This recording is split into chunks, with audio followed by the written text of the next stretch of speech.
This News Update is brought to you by... This is how we flow. Oh, the offers are quite exciting, and the prices will leave you smiling. Everybody's got a cheerful glow. Get 2 months of free movies and more when you sign up for Flow TV this Christmas.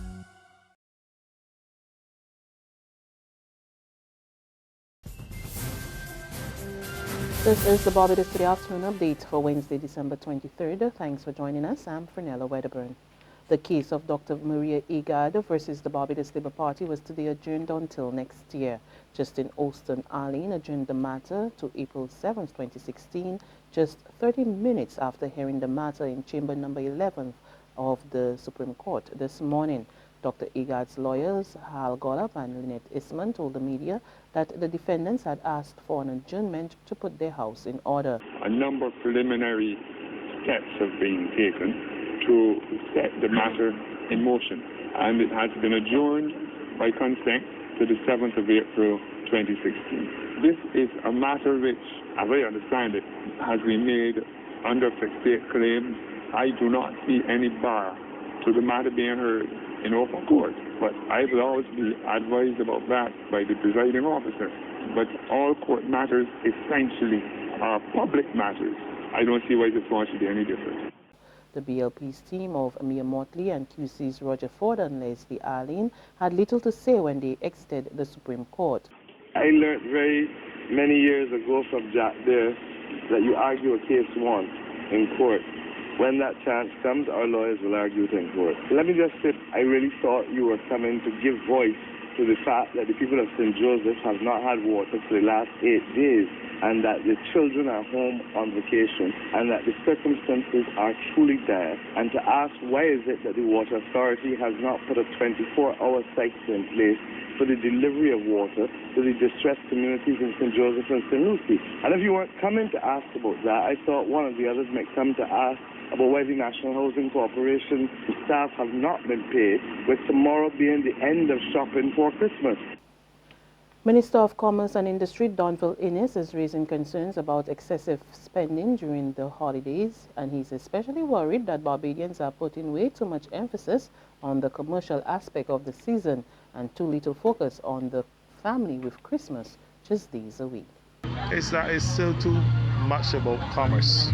And it sounds strange coming from me as Minister of Commerce, but I still feel that Barbadians have an opportunity to really focus on the family and on Christ at Christmas time. I think we've really become very, very commercial, not just in our thinking, but in the way we conduct ourselves. Wanted man Rommell Jamar Allder is expected to appear in court today on 19 serious charges. Allder was captured over the weekend, and he faces 16 counts of robbery, 2 counts of theft, and 1 count of assault with intent to rob. Allder, of no fixed place of abode, was a subject of a wanted man notice on December 8th. Police are seeking the public's assistance in locating Sensimilia Makeda Jones of number 71 Regent Hill, the Pine, St. Michael. The 14-year-old left home around 10 o'clock on Monday. Sensimilia is about 5 feet tall, of slim build, has a brown complexion and black shoulder-length dreadlocks. She has brown eyebrows, a pointed nose, and thin lips. That's brown eyes and thin eyebrows. She was wearing a brown t-shirt, short blue faded jeans with stars on them, and a pair of brown slippers at the time she left home. She was also carrying a yellow SpongeBob haversack. Anyone with information pertaining to her whereabouts is asked to contact Police Emergency 211 or the nearest police station. In sports, West Indies cricketer Stafanie Taylor cops the ICC's Women's T20 International Cricketer of the Year award. She scored the most runs by any woman batter in the shortest format of the game, with 340 in 9 matches during the voting period between September 18, 2014 and September 13, 2015. A delighted Taylor said she wasn't expecting to win this year, labeling the award an early Christmas gift.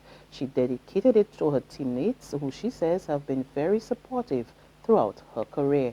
Taylor has previously won the ICC Women's ODI Cricketer of the Year awards in 2011 and 2012.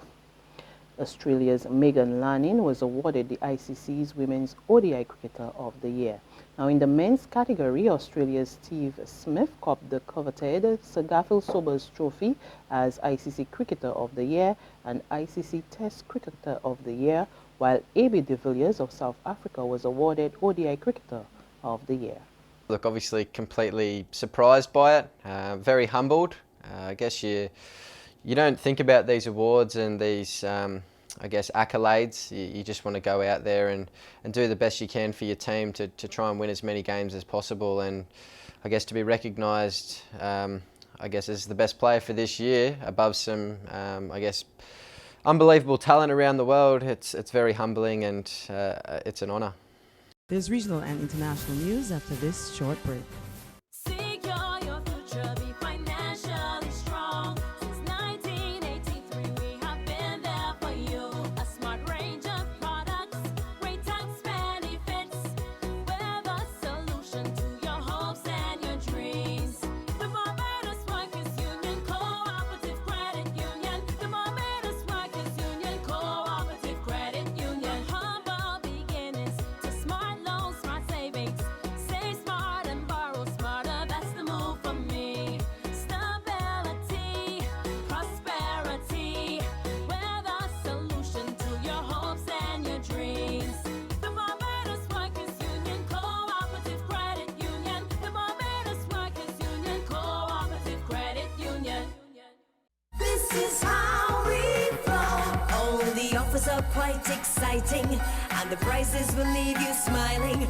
Everybody's got a cheerful glow. Get the new Samsung J5 plus 1 gig free data starting at just $345.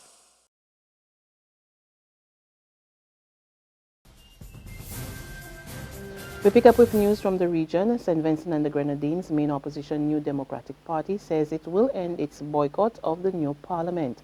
Leader Arnhem Eustace says parliament members will now be sworn in, even though the party will continue its protest against the results of the December 9th general elections.